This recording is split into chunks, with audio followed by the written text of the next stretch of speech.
The Amazing Undersea Food Web, written by Penny Atcheson and Elizabeth Fox. Focus question: how are animals from the 4 ocean zones connected by the undersea food web?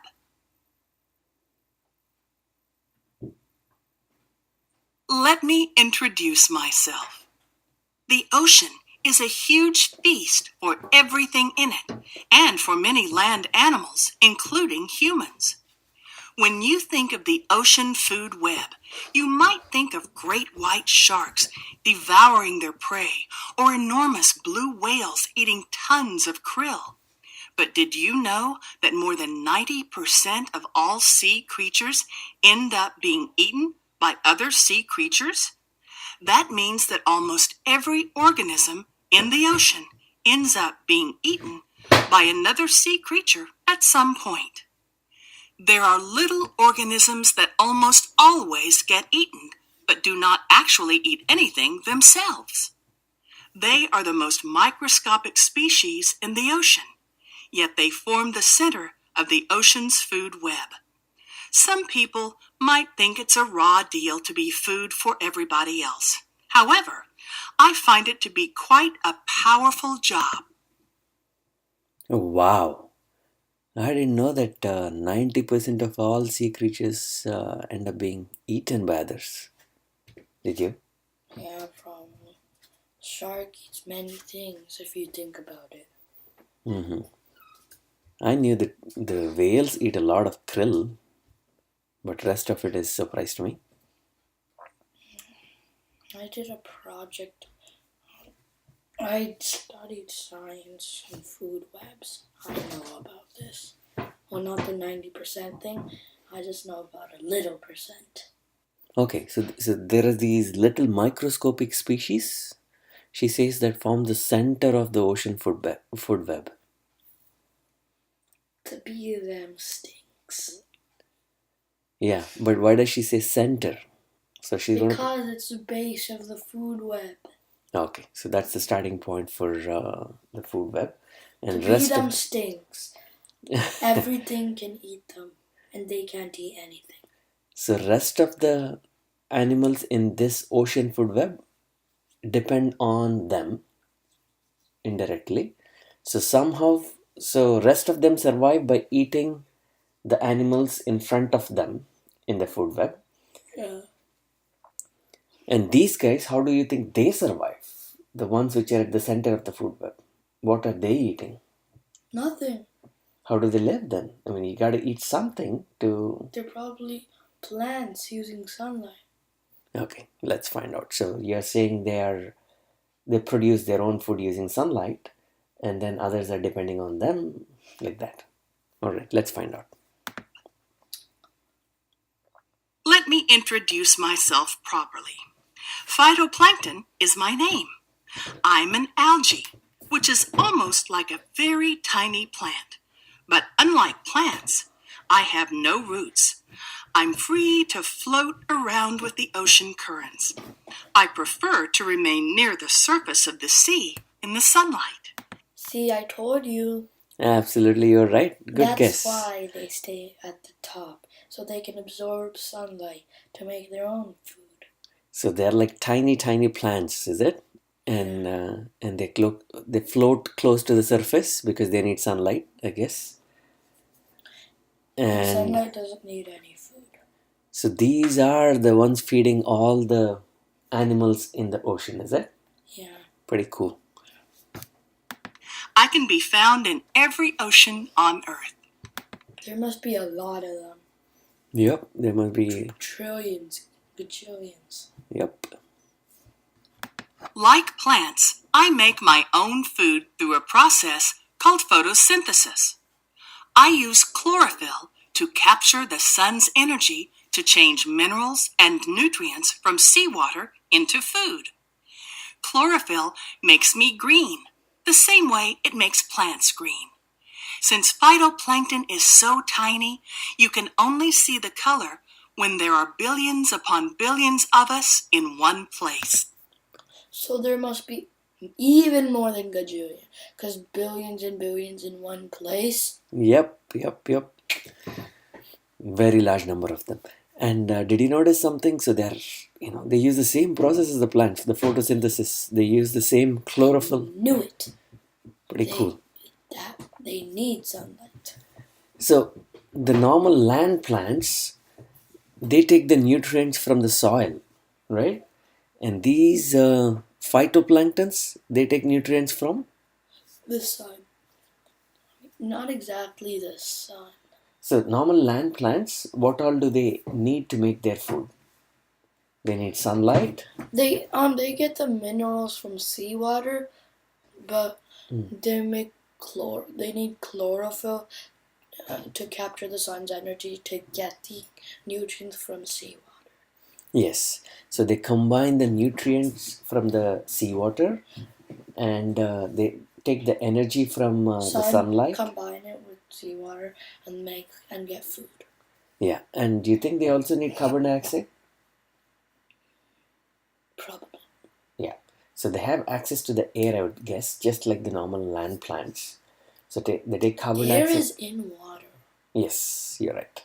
So they grab the carbon dioxide, they grab the sunlight, and they grab the minerals from the seawater. It'd be funny if they have gills. So the only difference seems to be, just like land plants, they grab sunlight and carbon dioxide. The only difference is the minerals, how they grab the minerals. The land plants grab minerals from the soil. These plants grab minerals from the salt water. Got it? Alright, let's continue on. Yeah. Thousands of phytoplankton can be found in 1 cup of seawater. Phytoplankton photosynthesis provides the Earth's atmosphere with more than half of its oxygen. Oh, I didn't know that. I read about it.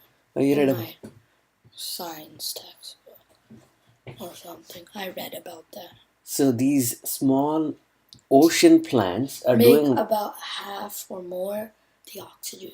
Wow, they're doing as much work or more work than all of the plants on the land put together. What do you expect? There are billions of them, trillions of them, gajillions of them, googles of them.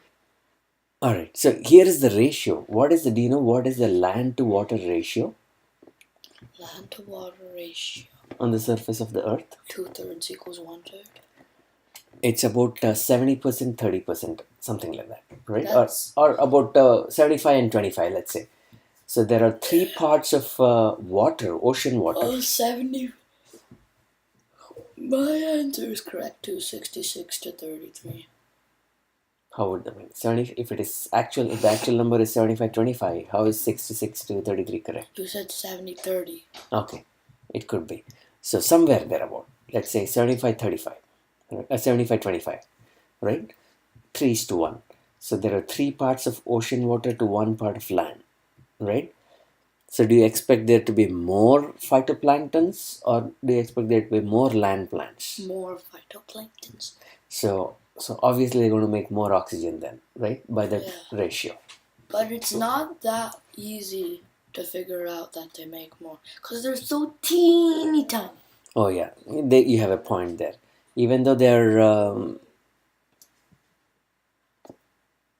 is more water than land, because they are tiny, maybe they make less. So by that ratio, I would expect 75% of the oxygen to be produced by phytoplanktons and 25% to be produced by land plants. But maybe because of your logic that these guys are very small, they produce less. 33. They actually produce only about half of the oxygen. It says they produce more than half. More than half. All right? Yeah. We are also a good indicator of the ocean's health. Scientists can see large groups of phytoplankton from space. They can get information about the levels of pollution. What? From space? There must be gajillions. Do you look at this picture here? This is a picture taken from the space, And it shows a phytoplankton. Yes, you see, there are large groups of phytoplanktons here. There's large groups of It phytoplanktons says you here. need billions just to see our color. So how much would you need for this? Trillions, gazillions, Googles. Okay, Probably. easy phytoplanktons here. Yeah, and here. And here, right? All right. Pollution in the water when they see us struggling or dying off. Our most important job, though, is being at the center of the food web for the entire ocean. We feed all ocean life forms, from the smallest creature to the largest. Isn't that? The food web. Here's how it works. Thousands of phytoplankton. Isn't that bad? Because then we'd lose oxygen. Well, it's okay because they reproduce. You mean if the phytoplanktons, number of phytoplankton, get eaten by ocean animals? Yeah. Oh, okay. There is a balance. I mean, more newer phytoplanktons are produced, right? And some of them get eaten by the animals, right? As long as this ratio of, the rate of new production matches the rate of being eaten by animals, if they are in balance, then nothing will happen. So that's what they hit the balance and they kind of stay around that balance, right? Okay. But what is happening is because of the man-made pollution, they're dying. They're dying, and if like oil spills and yes, like oil spills and like plastic. Plastic. And if the number of phytoplanktons reduces, what do you expect to happen to the number of ocean animals? Less. Would reduce also, right? Because they're the center of the food web. Yep. Lots of animals. So pretend, let's just say a fish eats phytoplankton and sharks eat fish. If phytoplankton drops to zero, fish don't have anything to eat. So if fish drop to zero, then sharks won't have anything to eat, and sharks drop to zero. Right. But before it gets that bad, before things go to zero, we have to intervene and we have to clean up our mess that we are creating. Yeah. All right, let's continue on. And we'd also lose oxygen, so our species would go down. The land species would go down. Good logic, but before it gets there, we need to do something. Yeah. The food web. Here's how it works. Think about a simple tuna fish sandwich. Tuna are large fish, and they eat smaller fish called mackerel. To make 1 kilogram, 2.2 pounds of tuna flesh, the tuna had to eat about 10 kilograms, 22 pounds of mackerel. Those 10 kilograms of mackerel had to eat 100 kilograms, 220 pounds of an even smaller fish called herring. And those 100 kilograms of herring devoured a full 1,000 kilograms, 2,200 pounds of zooplankton. Zooplankton are microscopic animals. They include tiny animals such as krill, which look like little shrimp, and the larvae and babies of crabs, jellyfish, shrimp, and other fish. To support those 1,000 kilograms of zooplankton, 10,000 kilograms, 22,000 pounds of phytoplankton were eaten. See, that proves it's a center. Oh my God, this is so inefficient. Meaning, one eats 10, 10 eats 100, 100 eats 1,000, 1,000 eats 10,000. Wow, to support those, so 10,000 kilograms of phytoplankton. 22,000 pounds of phytoplankton are eaten to make 1 kilogram of tuna flesh. You see that? That's just. And do you know who eats tuna? Humans eat tuna. So whenever you're eating 1 kilogram of tuna, you can probably eat 1 kilogram of tuna in for a family of 4 in one meal, maybe, or maybe 2 meals, right? So 1 meal of tuna for a family, right, means you're eating 22,000 pounds of phytoplankton. That's why it's cheaper in the environment to be a Fish? vegetarian, or Vegetarian. it's cheaper on the environment to be a vegetarian, because if you are vegetarian, you're sort of eating the phytoplankton equivalent, the plants, Yeah. right? But if you're not a vegetarian, you're eating too much phytoplankton. Right? So let's compare the two options. Let's say you eat 1 kilogram of tuna. Chicken eats tuna. So we eat chicken. Okay. Let's say you compare the two parts. You eat 1 kilogram of tuna, which means you're indirectly eating 22,000 pounds of phytoplankton, but you don't taste it. or you're eating 1 kilogram of phytoplankton, Yeah. which is about 2 pounds of phytoplankton. 2 pounds of phytoplankton versus 22,000 pounds of phytoplankton. You see? Huge difference what we consume makes. Way too big. Okay, let's go on to the next page. To give you an idea of just how much life I support, I'll take you through the ocean. We'll explore the surface, where I live, down to the ocean floor. Pause it. To give you an idea... Oh, what is this picture of? I think it's like, I don't know. Let's It looks like it's showing what we're going to explore with the phytoplankton. Right.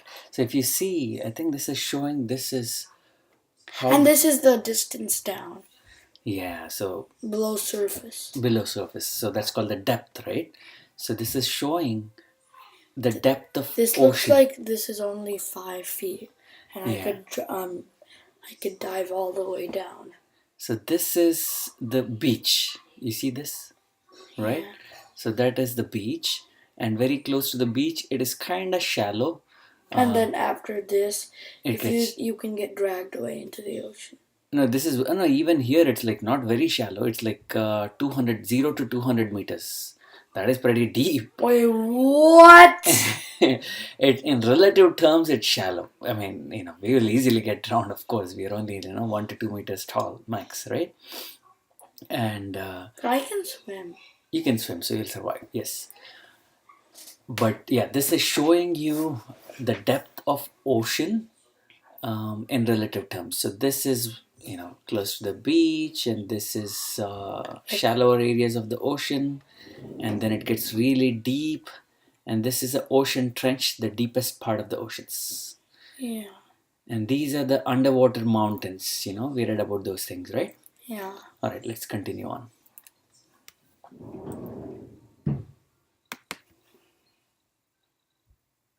Life in the sunlit zone. The euphotic zone, or sunlit zone, is the top level of the ocean. It extends about 200 meters, 660 feet down from the surface. There's lots of sunlight here. This zone is where most of the animal species in the ocean are found. So what is she saying? So the first 200 meters of the ocean water is the euphotic zone or sunlit zone. Yeah. That's like where the phytoplankton live. Yes. And not just phytoplankton, he's saying that's where most of the species live. Yeah. Does it make sense? Why would that be the case? Because it's where most food lives. Yes. That's where the phytoplankton Because phytoplankton is there, so fish go there. And since fish are up there, sharks go up. Good point.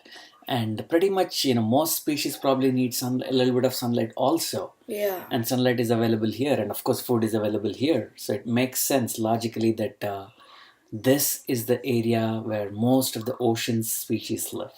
Right? Yeah. Okay.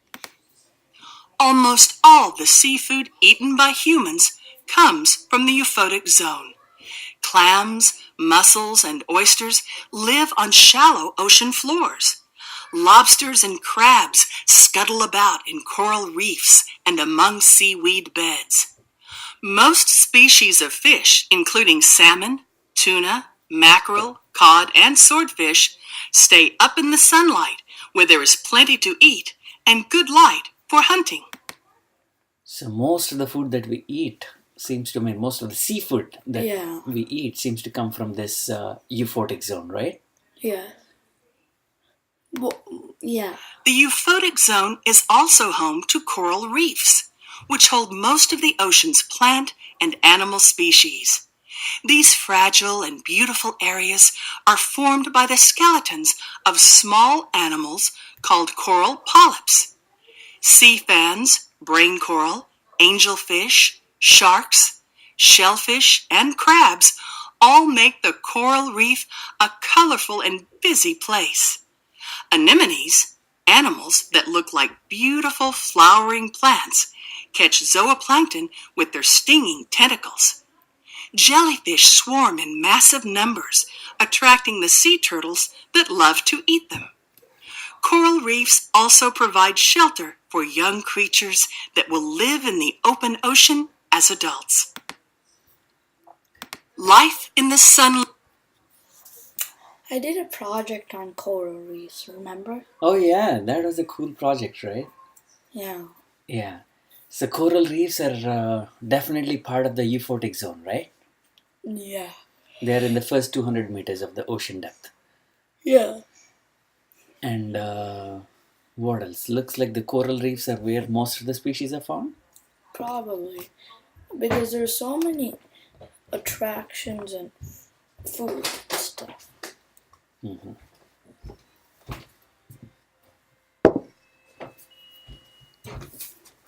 All right, let's continue on. The beauty of the coral reefs attracts humans to the euphotic zone. They take thousands of tons of fish, both for food and for pets, in tropical aquariums. This human activity, along with pollution, threatens the well-being of coral reefs. Coral polyps are killed by pollution. Boat motors break them, and divers crush them. Once the corals die, all the other reef life suffers too. That's bad. That's bad. Pollution is killing the corals. And the humans are breaking corals. With the motorboats. Yeah. And they're also breaking them off to keep some.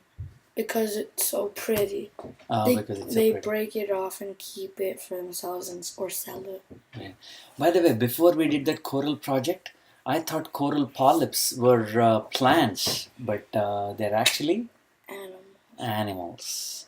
And the whole coral reef is a bunch of built on top of these coral polyps, right? Yeah. Non-destructive way to see ocean life in the euphotic zone is to visit a tide pool. A tide pool is a small pool of water that remains on land when the tide goes out. Here you can find mussels, sea stars, urchins, clams, barnacles, and snails. You may spot a hermit crab scurrying about in another animal's shell. All of this sea life depends directly or indirectly on phytoplankton. By the way, do you know what tides are? Yeah. What are tides? The moon rises, tide gets... When it turns night, the tide gets higher.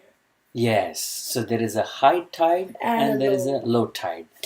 So basically, tide is water level in the oceans going up and down.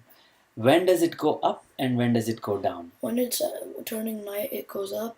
When it's turning day, it goes down. And why does it go up at night time? Because the moon comes and the moon has some gravity. Yes, good point. So as the moon gets closer to that part of the ocean gets pulled by moon's gravity. And that's why the water level in that part of the ocean goes up during the night time. During daytime, it goes down because moon goes farther. Yeah. And some other parts of the ocean, for example, when it's daytime in Pacific Ocean, it's probably nighttime in Indian Ocean. And when it's not daytime in Indian Ocean, it's nighttime in the Pacific. Good. So when there is high tide in Indian Ocean, there is probably low tide in Pacific Ocean. And When there's high tide in Pacific, there's probably low tide in India. right. So what he's talking about here is tidal pools. When there is high tide, some of the water, because the water level rises, some of the water is going to come into the beach or into the land, right? Yeah. And when it's low tide, some of that water will stay back here if there is a crater, small little crater dip kind of thing in the land, right? Yeah. So that will create what is called a Tide. no. No, not exactly. Some of the water left behind by a high tide will stay back if there is a little dip kind of thing. Do you Yeah. understand? Yeah. That little pond kind of thing that is formed by high tide water staying back, what would you call that? A tide pool. Yes, a tidal pool. That's what is a tidal pool. So when there is a high tide, water comes onto the land. Some of the water stays back when the water goes down in a low tide because there is a pond here. Got it? There's a little, right? Yeah. So when there is high tide, the water from the ocean comes to the land. Along with the water comes. If you want a non-destructive way, and you want to see fish in a tide pool, like not diving in, you go inside the tide pool, don't touch any of the stuff, dig a small dip, and then when it turns day, the water will go down. There will be some fish swimming in that little water, and you can see the fish and the coral reef. Oh, good point. So what you're talking about is you can make a man-made tidal pool is what you're saying. Yeah. Oh yeah, so basically dig a little pit and next to the ocean, and during high tide water will come and some animals will come, and then water will go back during low tide, and your little pit will be a little pool with Fish. nice, very cool idea. Yes, But that's what. sometimes it won't work because the fish will swim out. Yeah. Yeah, when the tide is It's going not- down, they are smart. Some of them will swim back. It's not. But if you create it a big enough pool, some of them will like it and stay back Yeah. because there's water. The twilight zone. As you go below the euphotic zone, the water begins to get darker, colder, and heavier.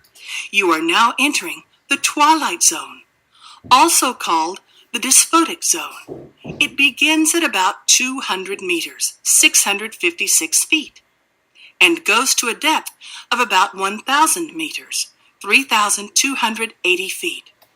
The pressure in this zone would crush a person, but the life forms that live here have adapted to this environment.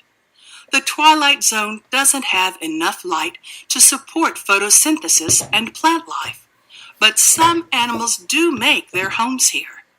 Others, such as whales, visit from the euphotic zone. So, what zone is this?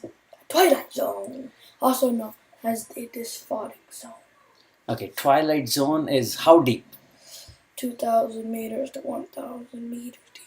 200 to 1,656 feet to 3,280 feet. But why is it called the twilight zone? There's no light. Oh, it's not completely dark, I would say. Twilight is when you have a little bit of light still remaining, right? So from 0 to 200 meters, you have decent amount of light. That is the euphotic zone. From 200 meters to 1,000 meters, you have a little bit of light. It's not completely pitch dark, but it's not enough light, also. So that's the twilight zone, right? So in this zone, he says a few things. One of the things he says is the pressure in this zone would crush a person. What does that mean? If the person swims there, they'd get smushed. Yeah. Where is this pressure coming from? Gravity. Yes. The water is pulling down because of the gravity, and you're in there. So it's kind of like this. So let's say you are sleeping on a bed, and I put one pillow on top of you, you wouldn't feel much. But if you put 100 pillows on top of me, I'd feel something. That's crushing you, right? Now imagine if I put 1,000 pillows on top of you. That's too many. Right? That's what it is. So you can swim in up to 0 to 10 meters easily, maybe 20. Well, technically, pillows are very light, but water is heavy. What if I filled those pillows with water pillows? Oh no. Right? So the same thing is happening. Let's say if you were to swim at 200 meters deep, that's like putting 200 pillows of water full of water on top of you. Yeah. Right? And that would be pretty heavy on your body. Right? That's where the pressure is coming from. And in fact, the pressure would be so much that you cannot swim there without getting crushed. Of course, you won't be able to swim without oxygen cylinder. Even if you carried an oxygen cylinder at that depth, the pressure will crush your body. Yeah. So if you really wanted to go that deep, how would you go? Let's say you really use a submarine or something. Great idea. That's what submarines are for. Residents include strange-looking hatchetfish and viperfish. The fish that live here often have huge mouths with big curved teeth. Because it is too dark to see well, the fish don't actively hunt. They simply hold open their frightening mouths, waiting for something to swim in. Many of them are black or dark red to blend in with the dark water. You see that camouflaging that they do? Camouflaging technique? That's cool. And why don't they? Why do you think they don't actively hunt? Well, it'd be too dark, and yeah, you won't be able to see a thing. So what kind of adaptation would you expect these things will develop? Lights. Yeah. But even if they go hunting with lights, won't the fish just swim away? Yes. So that's why anglerfish have a light. They don't use it until they think something has came into their mouth. Then they turn on a light, and if something did, they bite. Good point. You're talking about two things here. One, not actively hunting. Two, adaptation in the form of fluorescence. I mean, that is they glow when required, right? So let's talk about both the things. One, I think the reason they don't actively hunt is, see, there is very little food around, right? Yeah. So no point in searching and wasting your energy. If you walk around, you're going to waste some energy in search of food, right? Yeah, but if you stay in one place and don't turn on the light, they won't know what's happening. Right. So you're staying in one place to conserve energy. What a little energy that you have by eating, food. You're probably eating food once in, a week or so.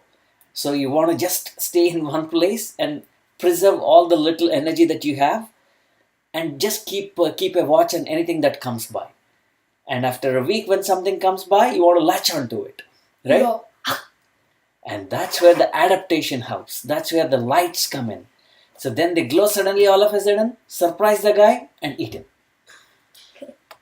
Right? Cool. Okay, let's continue on to the next page. Octopuses and squid, including the famous giant squid, live here as well. Until fairly recently, no giant squid had ever been seen alive. Few people have seen it at the surface, and a handful of scientists have seen it in the dysphotic zone. Still, little is known about the giant squid.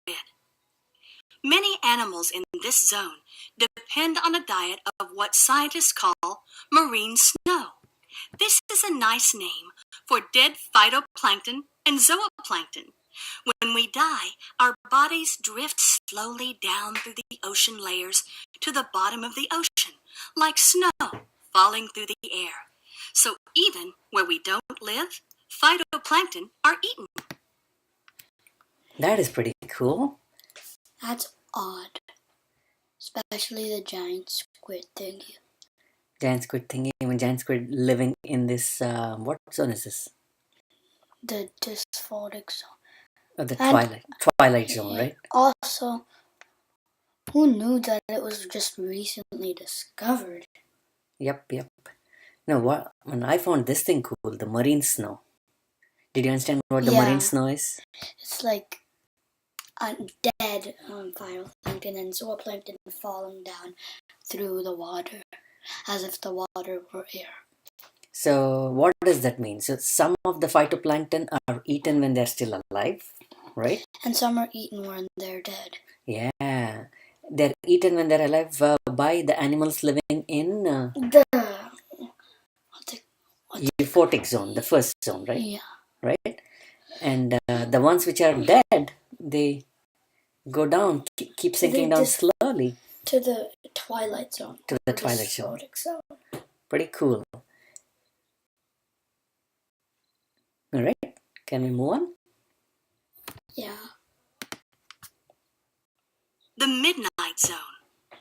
This totally dark region of the ocean contains 90% of the ocean's water, but little life. The midnight zone, or a photic zone, extends from 1,000 to 5,000 meters, 3,280 to 16,404 feet, and below. The pressure is so great here that it can crush almost anything, including most submarines. The water is very dark and cold, but if you look closely, there is some life in the midnight zone. Many of the tiny animals that live here, such as the lanternfish, have glowing bodies. The light comes from a special process called bioluminescence. This is the same process that makes light in fireflies. Jellyfish, squid, fish, and even bacteria are bioluminescent in this zone. Since there is no sunlight, this light makes it possible for animals to see and communicate with each other. The light also helps them find mates and food. Oh, this is the zone where they have lights, is it? Oh, this is where anglerfish live. Pretty cool. So this zone, midnight zone, is from 1,000 meters to 5,000 meters. And it's pitch black. Pitch dark, right?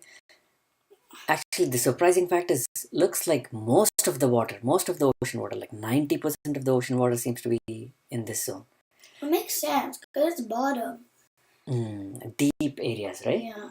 Very deep areas. So only 10% of the ocean water is the first two zones, and they contain most of the animals. So most of the animals are living in like 10% and these animals live in the 90. It's a total swapperoo.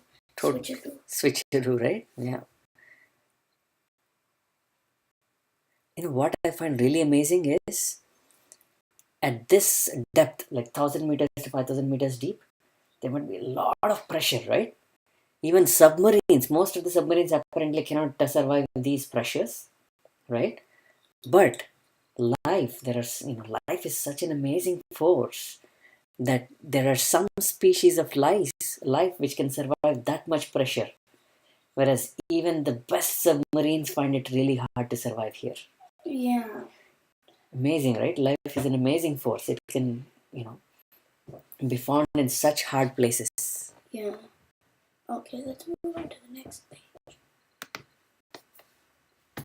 Some oceanographers divide the midnight zone into two more. Oceanographers? Oh, people who study oceans are called oceanographers. That's an odd name.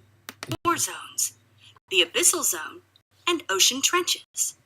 The abyssal zone is totally dark. It covers much of the ocean floor, including vast plains, mountains, valleys, and canyons. Ocean trenches are found along faults where large plates of the Earth's crust come together. The colliding plates create canyons and cracks of up to 10,000 meters, 32,808 feet deep.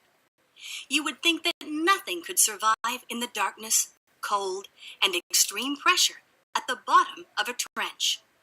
Openings at the bottom of the trenches spew hot water and minerals from deep within the earth. Animals living in this zone rely on the warmth and nutrients. Special kinds of bacteria can use these nutrients in the same way that phytoplankton use sunlight. Tube worms, shrimp, and giant clams can all be found feeding on these bacteria around the openings, or chimneys. These chimneys were only recently discovered. Only a few submarines have been built strong enough to withstand the enormous pressure at the bottom of a trench. Whoa, this gets more and more interesting, right? Yeah. I mean, just So the midnight zone is, again, you can divide it into two zones apparently. So most of the midnight zone is kind of like flat, abyssal zone, but then there are these trenches, which are even deeper, right? 10,000 meters deep. That's like deeper than, I mean, if you measure height of the tallest mountains, the Mount Everest is about 8,800 meters or something. This trench is 10,000 meters deep. That means this is like, in terms of length, it's longer than Mount Everest. So that deep a trench, and like 10,000 meters from the surface, or from there. From the surface. Okay. From the surface. So 5,000 meters from the ocean floor. Right? So how are trenches formed? Well, plates collide, which make them sort of like bendy, Right. cracked. Mm-hmm. What are plates? What are tectonic plates? The plates that move around and cause mountains and earthquakes and all this stuff. So Earth's outer surface, the crust layer, is made up of tectonic plates, right? Yeah. And these tectonic plates are floating on top of magma, essentially, on top of thick liquid, right? And wherever these tectonic plates meet each other, right? Earthquake happens and mountain forms. Right. Whenever the pressure builds up enough, there's an earthquake happening there to release some of the pressure. So it's sort of like, two pieces of plates sitting next to each other. They're not connected to each other, but, they're right next to each other. So at these places where they're right next to each other are where the trenches are found. Right? Yeah. Now, what is amazing is life is found even in these deep trenches. 10,000 meters deep, so much pressure, and yet they're still alive. Still alive, right? And what is really cool is, obviously, there is no sunlight reaching this deep, right? What do they eat? Oh, they're like plants. See, plants take sunlight, carbon dioxide, and minerals from the salt water, the zooplanktons, phytoplanktons, right? And they make food, right? Now, these guys they don't have sunlight. Instead of sunlight, they take the warmth from the underwater volcanoes. Yes, the underwater volcanoes, the magma, right? The outer layer of the magma layer is spitting out heat at these places. And these vents where heat is coming out, they use that heat instead of the sunlight, right? So it's the same concept. Plants use some wavelengths of energy. These guys use some other wavelengths of energy, right? So, instead of sunlight, they're using a different wavelength of energy, and they're using that. And of course, so they have access to the minerals from salt water. And they're living. Pretty cool, right? Yeah. Oh, what I didn't know is there are even these... some oceanographers. What I didn't know is there are shrimp living at that depth. Wait, what? Yeah, look at that. Tube worms, shrimp, and giant clams can be found feeding. Well, shrimps are so tiny. How do they live? They'd get crushed. Yeah, but their design... So that they're not going to get crushed. Mm-hmm. So there are some structures which are probably able to withstand that kind of pressure, right? We can study about the structures maybe at a different time. But, now let's go on to the next page. All right. Back on top. So you see, even though phytoplankton are only at the top of the ocean, we're at the center of the food web, supporting all other life in the sea.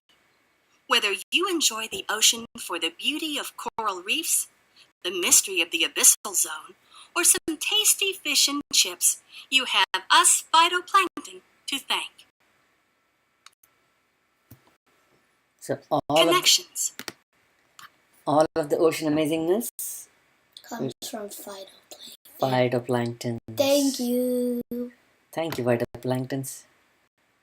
Okay, now let's go on to the quiz. What is photosynthesis? A. When an animal eats a smaller animal. B. When chlorophyll in plant cells creates food. C. A process of phytoplankton drifting to the ocean floor. D. When skeletons form themselves into coral. I think it's B. You're right.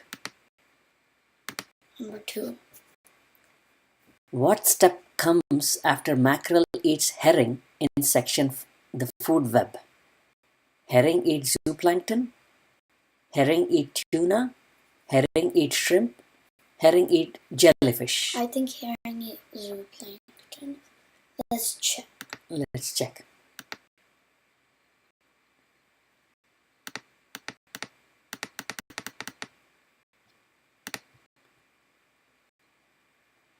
Yeah, herring eats zooplankton.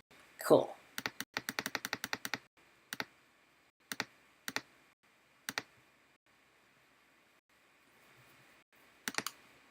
Three. Why are the most of the ocean's animals found in the euphotic zone? It is warm there and closer to the shore. There is bioluminescence there. It is sunny and phytoplankton live there. D. There are no sharks or octopus there. It is warm there and close to the shore. I think it's A. No, it's C. You're right. C. Most likely C. Yep. The food is there, the phytoplankton, and sunlight is there. Yeah. 4. Which of the following expresses an opinion? A. Aphotic zone is located beneath the dystrophic zone. We know that's a fact, right? Aphotic? Aphotic? No. Maybe the midnight zone is called aphotic zone. Yeah, so that's a fact. B. B. Aphotic zone is the scariest zone in the ocean. C. That seems like a opinion, right? C. Bioluminescence is found in the aphotic zone. That's a fact. That's a fact. And D. The aphotic zone is also called the... Okay, that's a fact. So it's B. Right. See, it may be scary to the author. I'm not afraid of aphotic zone. In fact, I think it's cool. So that's certainly an opinion. Yeah.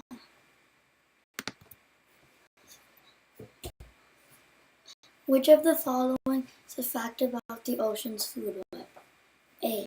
It is not fair that all other animals eat phytoplankton. B. Is that a fact or opinion? That is an opinion. Yeah, somebody thinks it's not fair. Somebody else might think it's fair. Yeah.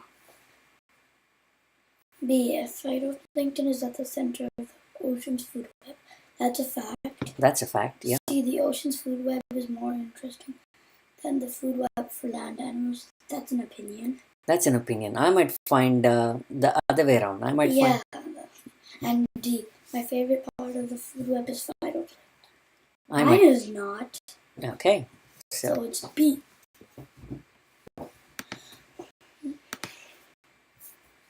What is the dysphotic zone? The part of the bottom zone that includes deep ocean floor, the top zone which contains almost all ocean life, the middle zone which receives little sunlight, the bottom zone which receives no sunlight. The middle zone. I think you're right. Should we check or not? We should. Let's check.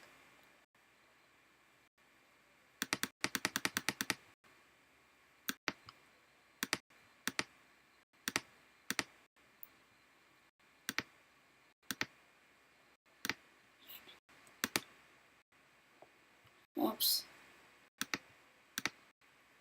Okay. As you go below the euphoric zone, the water begins to get twilight zone, dysphotic zone. There you go. The middle.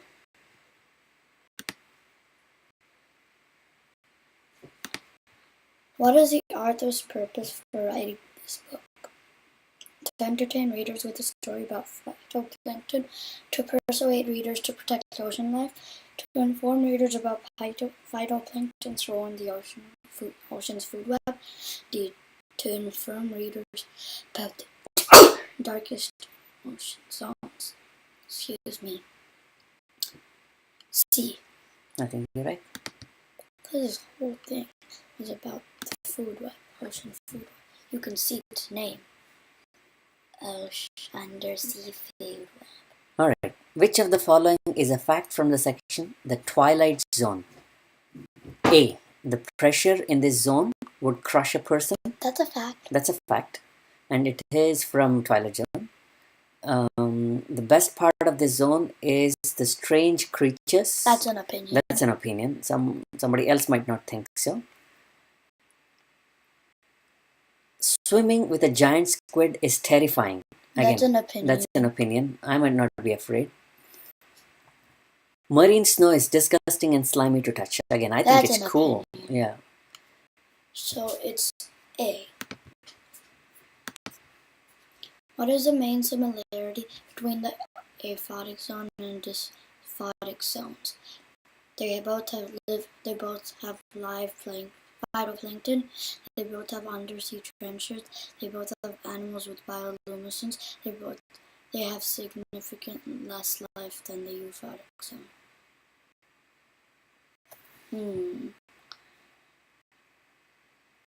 I think it's D. You're right. Number 10. What is the main idea of this book? Phytoplankton thrive in the euphotic zone. Zooplankton is the center of the ocean's food web. Most thrive in the euphotic zone. Phytoplankton is the center of the ocean's food web. Yeah, D. I guess it's D. Yep. And how are animals from the 4 ocean zones connected by the undersea food web?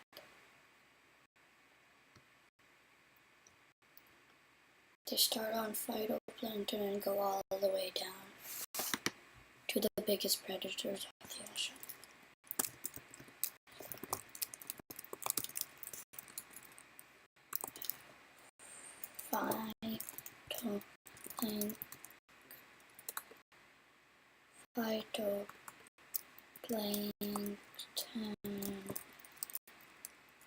Phytoplankton? No, that's not useful. Oh, that is how you spell it. Phytoplankton. And go on the way down to the biggest predators.